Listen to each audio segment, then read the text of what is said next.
while I didn't want to be overexposed or anything like that, but it's very hard to find. I think Dick was madly in love with Liz. A TV classic hit, a bombshell reason for goodbye. When Bewitched first sparkled onto screens on September 17th, 1964, nobody guessed one day it would leave in a cloud of mystery. Samantha's twitching nose became pop culture's shorthand for magic, and though the show lasted only 8 seasons, the charm felt endless. But the roots of that charm reached back to Hollywood's silver screen.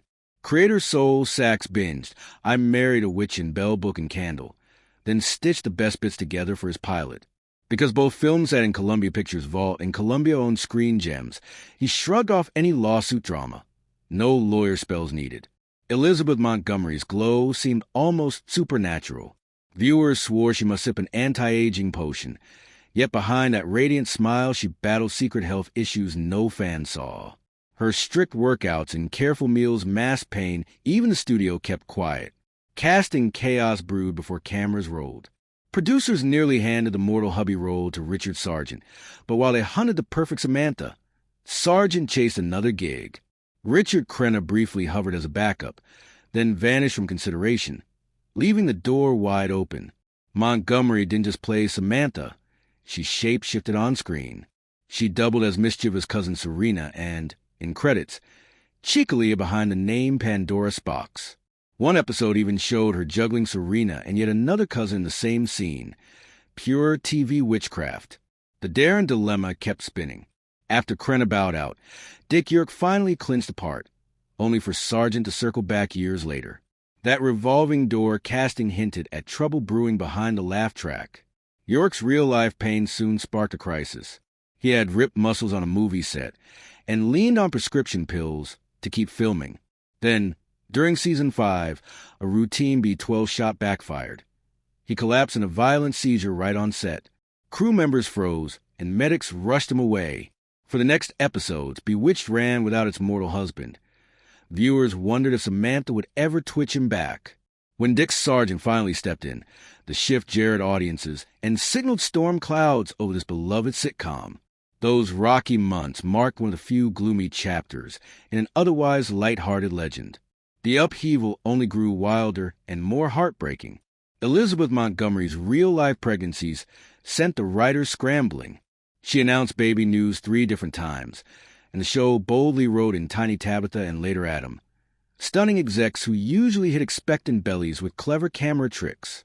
Behind the scenes, York's health kept crumbling. After Bewitched ended, he managed only a handful of roles. Pain never loosened its grip. Fans loved his gentle charm as Darren, yet those final seasons were agony he rarely discussed. Awards drama followed tragedy. Agnes Moorehead, the flamboyant Endora, dazzled viewers with a real diamond starburst brooch. 8.5 carats she wore from her own jewelry box. When she passed in 1974, her revealed a touching secret. That sparkling heirloom now belonged to her dear friend Montgomery. Yet not every bond stayed bright. Moorehead had fought to keep York on set. When Sargent arrived, she clashed with a newcomer and often gave him the cold shoulder. Ironically, those tense days forged a lifelong friendship between Montgomery and Sargent. They leaned on each other whenever tempers flared. Quirkiness flourished elsewhere, too. Aunt Clara's silly doorknob obsession sprang from actress Marion Lawrence's real collection of more than 1,000 antique knobs. What seemed like a goofy prop was actually her prized hobby, and collectors today would pay fortunes for a single piece. Heartache hit the Tate family storyline, mirroring sorrow off camera. Actor David White requested his TV son be named Jonathan, honoring his real wife, who died from complications during her second pregnancy. The writers granted his plea, adding a poignant layer viewers never knew. Even cost-cutting told its own tale. Studios pinched pennies by letting supporting actors supply personal wardrobe items, giving characters an unexpected splash of authenticity. Those little touches, like Moorehead's diamonds and Lawrence's knobs, helped Bewitched feel personal and vibrant, even as backstage storms raged. In the end, a swirl of injuries, illness, cast shakeups, and heavy hearts pushed this beloved sitcom off the air. The magic never faded. Yet behind the laughter lay real struggles no spell could erase. A hidden tragedy haunted Bewitched right from its first laugh. Larry Tate's cheery grin covered real sorrow, because actor David White begged producers to name his TV baby Jonathan after his own little boy off camera. The team loved the tribute and agreed on the spot. The joy soon shattered. In 1988, Jonathan boarded Pan Am Flight 103, and the jet exploded over Lockerbie, Scotland. Everyone on board died, leaving his father broken. Just 2 years later, David suffered a fatal heart attack. Father and son rest together at Hollywood Forever Cemetery, and fans whisper that a dark curse clings to the Bewitched family. Rumors of doom grew whenever another cast member died young. Viewers counted early graves and gasped at the pattern. Tabitha fought to outrun that shadow, and almost did. Child star Erin Murphy kept acting, modeled swimwear, and even auditioned beside stars such as Helen Hunt and Jodie Foster.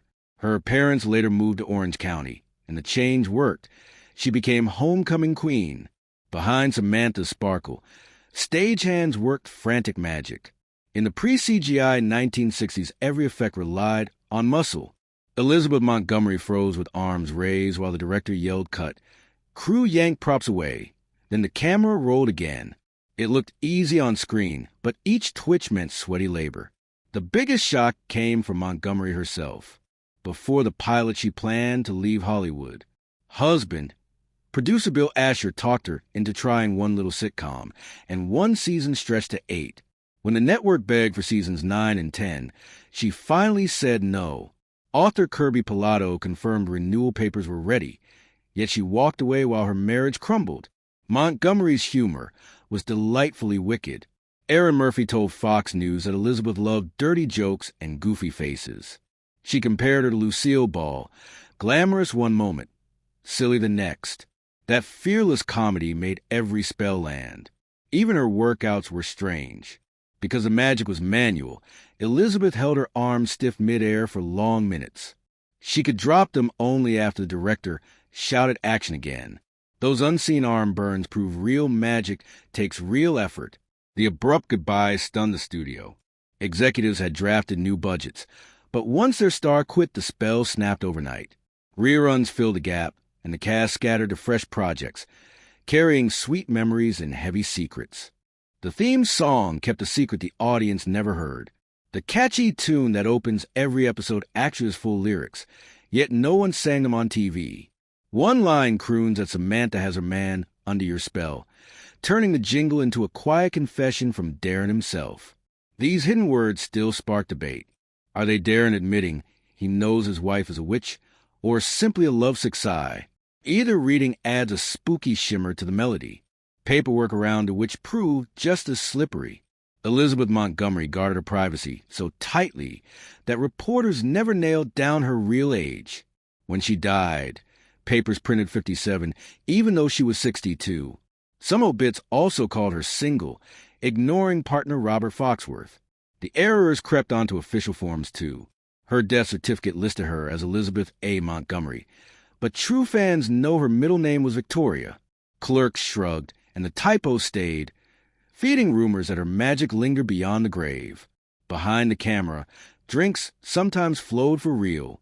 In the 1960s, studio rules were loose, and character actor Dick Wilson often played a tipsy barfly. Off-camera, iced tea usually filled the glass, especially when child actors walked on set. Yet Wilson was known to savor the real stuff once the director yelled cut. Modern unions would shut that down fast. Today, a single open bottle could halt production, but back then a quick sip passed as harmless fun. Casting nearly took the show down a wildly different path. Creator Sol Sachs first wanted Broadway star Tammy Grimes to play a witch named Cassandra. He loved her elfin look and thought the name fit. Grimes, tangled in another Screen Gems contract, could not commit. Producers renamed the heroine Samantha and signed Elizabeth Montgomery instead. That switch struck pure lightning. It is impossible to picture anyone else twitching that famous nose. Grimes enjoyed a long stage and film career before passing in 2016 at 82. Erin Murphy still laughs about the old days. She recalls directors swapping real wine for punch whenever she entered a scene, then swapping it back once she left. The prank made her feel part of one giant grown-up secret. Even tiny casting choices left ripples. Early scripts painted Cassandra as a moodier sorceress, but Montgomery's sunny grin steered writers toward playful comedy, shaping television history one twitch at a time. From hidden lyrics to wrong birth dates, every corner Bewitched hides a mischievous twist. Those layered surprises keep the series alive long after the final spell faded. Recycled movie houses its secret TV gold. Bewitched did not build every wall from scratch. The home movie lovers saw was a flipped copy of the cottage used for Gidget. The patio and living room were copied too, squeezing extra value from tight studio wallets. Blondie Street carried that thrift to the extreme. The backlot neighborhood first raised for Blondie, and Dagwood stayed busy for 5 decades. Cameras dressed it for countless eras, proving one street could play any town with a little paint and clever angles. Glance left, and you saw celebrity neighbors. Samantha and Darren's gossip hungry, Mrs. Kravitz lived in the very house that soon welcomed the Partridge family. One production was winding down while the next was tuning guitars. So both clans shared a picket fence set at the same moment. A quick remodel kept the new stars rolling. Producers yanked 3 feet of Jeannie's front yard so the Partridge bus could squeeze past, then later rebuilt the lawn once the musical crew moved out. Bay windows and a fresh door followed in 1999, hiding the old magic under new trim. Tabitha's smile belonged to 2 babies. Twin sisters Erin and Diane Murphy split the role, so no labor rules were broken. Swapping infants let the crew film longer hours, a trick still used today. Each twin brought her own sparkle. One sister was calm, the other bold, yet both earned equal credit, showing that studio fairness sometimes won the day. Then the rival Jeannie stormed in. When I Dream of Jeannie floated onto NBC a year after Bewitched, fans instantly compared every twinkle. Elizabeth Montgomery frowned at the copycat talk, yet she never aimed hard feelings at Barbara Eden or Larry Hagman. Viewers still mix the shows. 2 radiant blondes, endless magic mishaps, and the same Sunny Lock-infused casual watchers then and now. Both comedies survived the battle with grace. Each cast leaned into silly charm, leaving television history with 2 glittering icons instead of one. One episode froze in real time as tragedy struck. I Confess was rolling when news flashed that Martin Luther King had been killed. Production stopped so networks could break the story, and the somber interruption forever linked that script to national grief. Inside the scene, Darren panicked. He raged at Samantha's spells would expose her secret, then dreamed of confessing to everyone, only to watch their shock turn fear. The nightmare woke him ready to hide magic for good. The famous nose never actually twitched. Erin Murphy later revealed the secret. Elizabeth Montgomery only lifted her upper lip. A fast camera cut turned that tiny motion into full witchy movement, proving cinema tricks beat real muscles every time. Bewitched and Jeannie even shared performers. Paul Lynde stole every scene as Uncle Arthur, yet he also popped up on Jeannie as an IRS man, a movie director, and a NASA boss. Audiences cheered each outrageous cameo. Dr. Bombay piled on the fun. Character actor Bernard Fox dashed through episodes in wild outfits, then revisited the role in spin-off Tabitha before sailing on to blockbusters like Titanic and The Mummy. Clouds of smoke circled nearly every set corner. Many stars puffed constantly, Elizabeth Montgomery, Paul Lynde, and Dick York among them. Lil Erin Murphy wondered why grown-ups warned that smoking was deadly, yet kept lighting up anyway. Early deaths fueled talk of a wicked curse. Elizabeth Montgomery lost her fight with cancer, as did Alice Pierce and Dick Sargent, while York's heavy breathing ended in emphysema and Lynn's heart simply stopped. Fans whispered that dark magic claimed them all, though common sense points to cigarettes and stress. Whatever the cause, the numbers still shock. So many bright talents gone before 65 makes the survival of the remaining cast feel almost miraculous. Yet the laughter they left behind never fades. Reruns keep every spell fresh, reminding viewers that even in dark times television can still sparkle. Before a giant shark terrified moviegoers, a tiny warlock stole a scene on Bewitched. Richard Dreyfuss made his first TV splash in 1966 playing Rodney in Man's Best Friend, and fans still grin at his mischief. Rodney, once a brat Samantha babysat, returned grown up hopelessly in love, and ready to shapeshift into a dog so he could camp out in her living room. Samantha soon felt trapped by barking devotion and scrambled for a spell that would boot the lovesick pup out for good. Many viewers cheered when ABC announced Tabitha, a new series that would follow Samantha and Darren's daughter as an adult witch. Yet disappointment hit the second Erin Murphy did not join the cast. Lisa Hartman stepped in, working hard and later shining on Knots Landing, but ratings never soared. The show folded quickly, proving magic lightning will not always strike twice. The complete saga has never left global syndication since 1972, enchanting fresh generations who search online, press play, and discover that home truly is where the magic lives.